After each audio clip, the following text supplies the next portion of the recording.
The following podcast is brought to you by the Johners Podcasting Network, found exclusively at wrestlingwithjohners.com.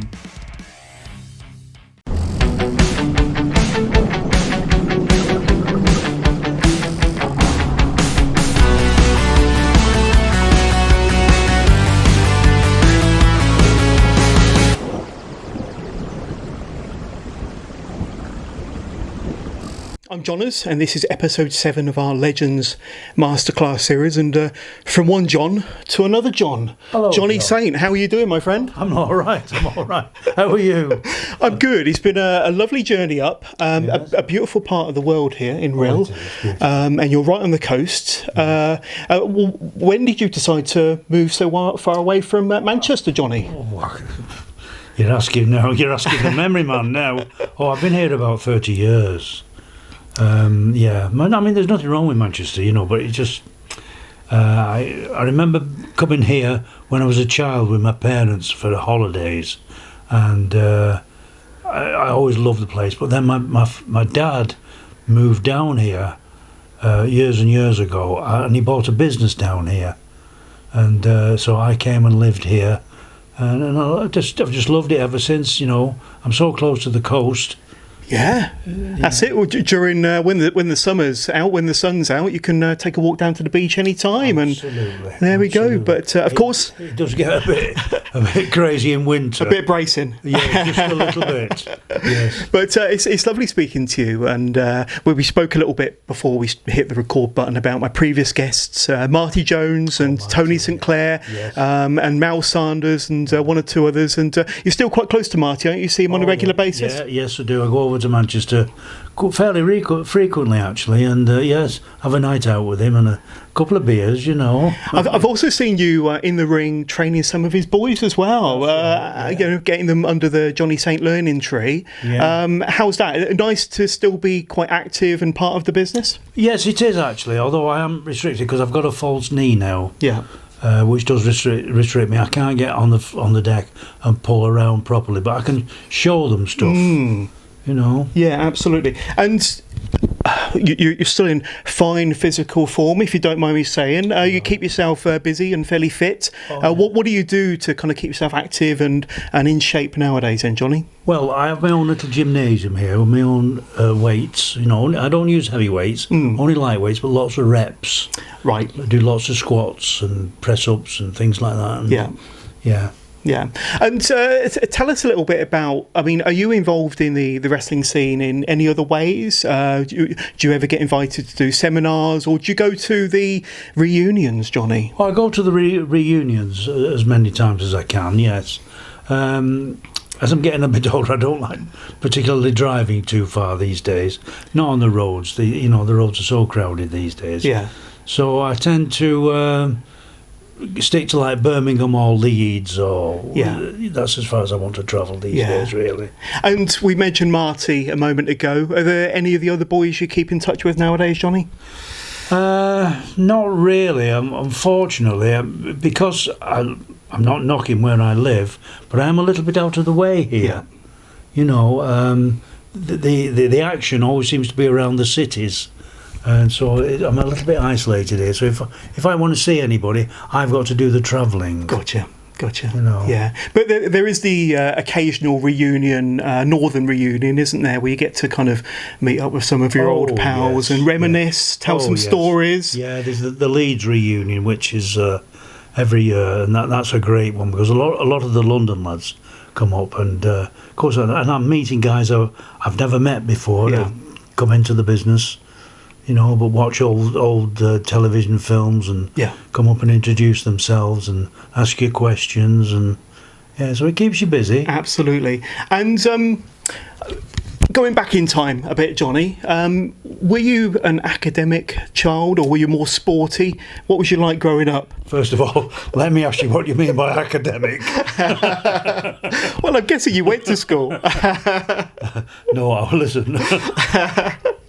That's a story for another time. That's a story for... Oh my! No, I was a bit of a dunce actually. The teachers always used to put me at the back of the class, out of the way. Maths, I hate it. Once I got past 10 fingers and 10 toes, I was shattered. But I was good at English and I was good at art and I was good at joinery and metalwork. Right, more creative. More creative. Yeah. But where I excelled was in the gym. Yeah. Or on the track. Yeah, yeah. And were you a fan of professional wrestling or boxing? What sort of sports were you a fan of growing up? And when did wrestling first come into your kind of consciousness? Well, I was a boxing fan actually, because I did a little bit of amateur boxing. In fact, I was National Association of Boys Clubs Lancashire champion boxing. That good. Was in the early 50s. I can't remember the dates now. But then, you see, my memory is going again now. Then I got taken to a gym one day down in, well, it wasn't a gym actually, it was just somebody's front room where they had a mat on the floor. Yeah. And they asked me to get on the mat, and I got on the mat. And because I was a young, fit lad, yeah. although I didn't know the wrestling, I could give them a good scene to, you know. And it progressed from there. There was one or two guys stood around in suits, and I didn't know who they were. And one of the guys came up to me and asked me, have you ever thought of turning professional? And it's sort of, wow, you know.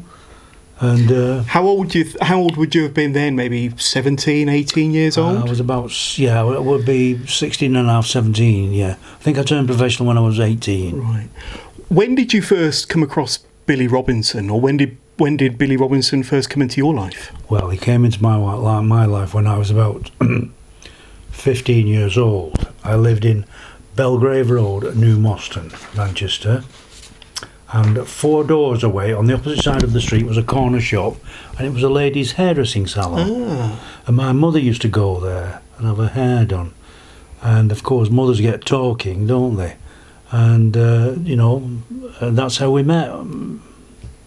Yeah, and Billy was renowned as more of a catch or a shoot style wrestler, wasn't he? Kind of proper grappling. Oh yes. What was the training like with Billy? Because this is probably before you turned pro. Did you find the training easy, that sort of style? Oh no, not with Billy. It's hard day at work. Oh, it was hard, really hard. Billy would really put you through the paces. Definitely. Yeah. And you mentioned getting spotted and being asked to turn pro by these gentlemen in suits. Yes, right. Was that in Wigan by any chance? No, do you know? No, it was somewhere in Manchester actually. It was a gymnasium in Manchester, and I can't remember. I think it was in Moss Side in Manchester. It wasn't a proper gymnasium. It was just a room in a house where they got a mat on the floor. Yeah. And I got taken down there by an old friend of mine who was already in the business, and I got put onto the mat with guys I'd never seen before, and I must have held my own, yeah, or impressed them, and there was 1 or 2 guys stood around in suits, and who I later learned were promoters, and one of these guys came up to me and said, "Have you ever thought of turning pro?" And had you? Well, up to that point? Up to that point, no, I'd never thought about it, but it sort of struck me like somebody hitting me on the head with a hammer. Why not? Yeah, absolutely. And so you're 18 when you turned pro. Yes. You had your debut match. Were you smartened up to the business for your debut? Did you know that it was more of a performance as opposed to a real life fight? Because obviously with your training with Billy, he's a proper grappler, a proper catch shooter. Yeah. When did the performance aspect of professional wrestling come into it for you? And was it a bit of a surprise? It was quite a bit of a surprise, actually, I can assure you. I got stuck in originally to, my first few matches, I really got stuck in, and it was like, whoa, I don't want that. I don't want to go on with him again. And so I learned slowly that you need to be. It's not just a question of being good at wrestling. You've got to be. You've got to sell yourself as well. Yeah.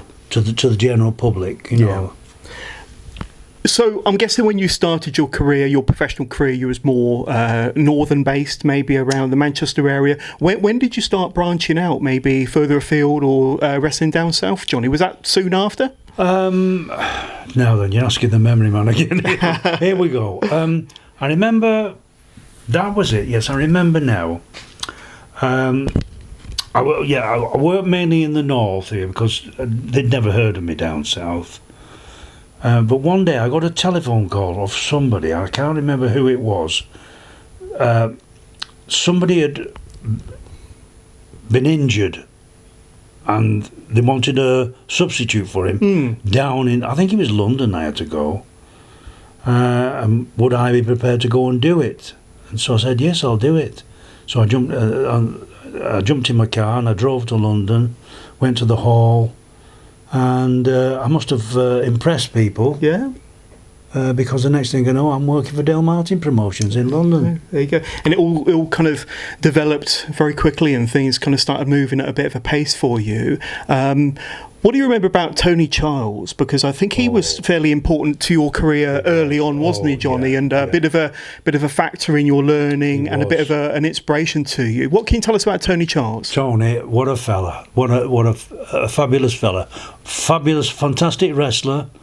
And I wrestled him a few times. There was a difference in weight, but he'd show you stuff, and I can't praise the guy enough. Honestly, he really set me on the road to my success. And would you say that he was one of the guys that was important in kind of making sense of the business to you, in terms of maybe some light bulb moments, or maybe just helping you to understand the world of the professional business? He helped me to understand the world of professional wrestling.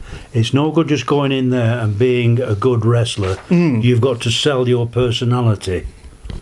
You've got to make yourself I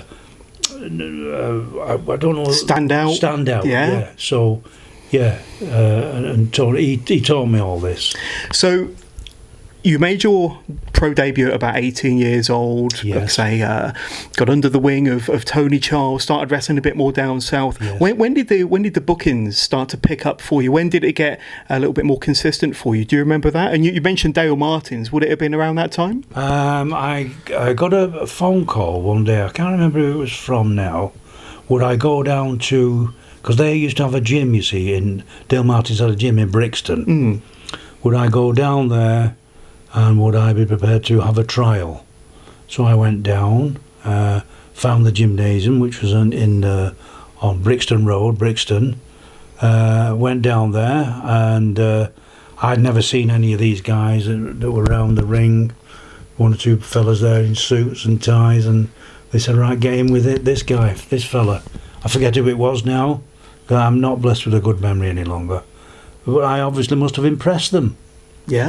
The next thing I know, I've got bookings for Dale Martin Promotions in London. Yeah, and I know we spoke a little bit before we hit the record button, but Max Crabtree, I know that he was obviously the main guy, the main promoter for Joint Promotions. That's right, yes. When did you first get introduced to Max? Because he's a real character, wasn't he? And obviously one of the biggest promoters in British wrestling history. Yes. And obviously you spent many years wrestling for him under Joint Promotions and Dale Martin. When were you first introduced to Max, and what sort of a relationship did you have with Max? I had a very good relationship with Max, because Max could suss you out. He could watch you in the ring and he could suss you out, and he knew what you were capable of, and he would have a little private talk to you and say, look, do this, John, and do that, John, and don't bother about that, and and he, because it's not just about, you've got to propel yourself, not as your personality as well as your wrestling ability. And so Max, I thought, well, I've just got to be a good wrestler, but you don't having that presence, isn't it? It's and that about personality. Presence. That's right. From the minute you step out of that dressing room into the walk down to the ring, you've got to be, oof. Yeah. The crowd have got to go, ooh. And did it take you a while to kind of grasp that that concept and maybe not necessarily develop a character, because I know that you prided yourself on more the wrestling aspects of your performance, but did it take you a while to kind of understand how to get the feel for the audience and to understand an audience and to work to the crowd, basically? Yes, it did. That was a big learning curve for you? It was, actually. It was very much. For instance, when I first started, when your turn to go into the ring, and the second was in front of you, I would just walk straight to the ring. And sometimes he worked in Bellevue and places like that. It was quite a long walk to the ring. Yeah.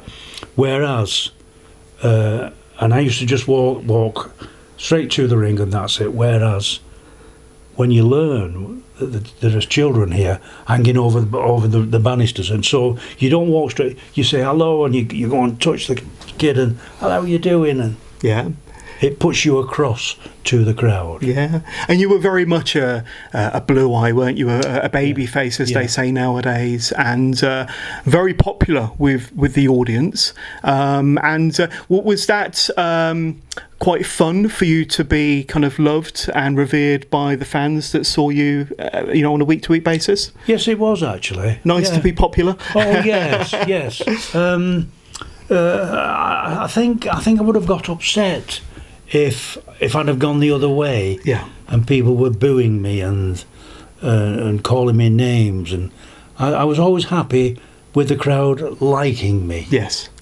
Yeah. And the children used to touch the hands and say, hello, how are you doing? And things like that. Have photographs taken with them. Absolutely. And I think you've carried that kind of blue eye, babyface personality through your whole career. I mean, tell us a bit about the TV exposure, because I suppose it's one thing working to a crowd in a venue, in a hall, for example, but did you find it difficult or different in any way working to maybe a TV audience? Because of course World of Sport was, as we said before we hit record, Johnny, the country kind of shut down on a Saturday afternoon whenever World of Sport came on. It even beat the cup final one year. But was it different or difficult working that TV audience as opposed to the live audience? What you've got to remember when you're on television is that you're not only working to the audience that is around you, but you have got to project yourself. Project your personality, project your style, whatever it is, because you've got that millions of people outside of this hall that you're working in. Yeah. You've got to get across to them. So that's it, you've got to project. Yeah. And with that, did it come with a little bit of fame as well? Did you get recognised walking down the street, walking into the local grocery shop, for example? Did you get recognised outside of the halls? Yeah, I did. Tell us a bit about that. Well, I mean, in some cases, it was good. It was nice to walk down the street and somebody would say, "Hello, Johnny, how are you doing?" And a good match on. It could go the other way sometimes. Really? Yes, people could be a damn nuisance. Right. So sometimes you'd slink in and out of shops and hide yourself. But most of the time, it was good. It was what you were, can I say, working for? Sure. Recognition. Which is all part of it, isn't it? Absolutely. And I'm guessing by that time, maybe we're talking maybe the 70s, you were working full-time in the wrestling business. Yes, I'm guessing there probably wasn't many years when you weren't full-time. No, that's true. Yes, I spent most of my life as a full-time professional wrestler. Yeah, up and down the country like a yo-yo. I had to get rid of my cars every 2 years because there was that much mileage on the clocks. But it was... when I left school, I started working in a factory, and I don't know, it's just so boring, and this projection, this going out to the audience like I was, and it's so totally different. I just lapped it up, loved it. Did you have any favourite towns or venues you liked working in for any particular reason, Johnny? Yeah, the nearest one to home, so I could get back to the nearest pub. I completely get that. Because you wrestled quite a few times at the Royal Albert Hall, which is a revered venue in the 70s and the 80s, and unfortunately doesn't get used anymore for that type of entertainment for wrestling. It's more for the opera and singing and groups. But that must be one venue that was pretty special to perform in. It was very much so. Yes. That was like the creme de creme. Yes, but I mean, I liked as long as I was wrestling and earning money. I was happy no matter where I was. Yeah.